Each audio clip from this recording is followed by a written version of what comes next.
What advice would you give to people starting out who want to start their own theater company?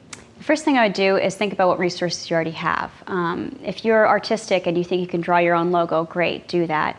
If you have a friend who's really good with music or sound design, you're going to touch base with them first to make sure they're on board to help you with that first production.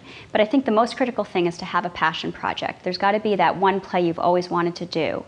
And start with that, because there will be dark nights. There'll be nights when you're concerned that you're not going to get it all together, or there's a difficult actor, or do you have the money to do what you want to do? If you have something you feel very strongly about that you know you're right to be working on, in whatever capacity that might be. Maybe you're a playwright and you have a play you really have always wanted to do, or you're a director and you've always wanted to direct this one particular play, or you're an actor and it's your dream role, then that's the play you should start with, because it'll pull you through any of those darker moments and it'll be really exciting when it actually happens. Another thing I would say is set a budget and really try to build in a 10% buffer on top of what you think you're going to spend.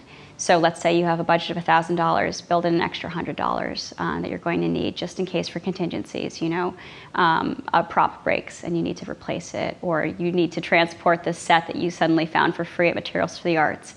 You might need to pay someone to rent that van and drive you there. So including the 10% contingency, I would say, is really crucial. And then last but not least, I would say get it in writing. It's not that it's a binding contract, but when you're working with other people, make it very clear from the outset, from your casting notice onward, what the dates and the major commitments are. And get specific. Get into the hours you're going to be calling the actors, because people might audition for you, but they have a day job and they can't rehearse with you in the afternoon, or vice versa. So be as upfront as you can about what you're asking people to contribute, and then when you've cast them, put it in writing again and have them sign something. It's not a binding contract necessarily, but it's helpful to remind everybody that this is the commitment.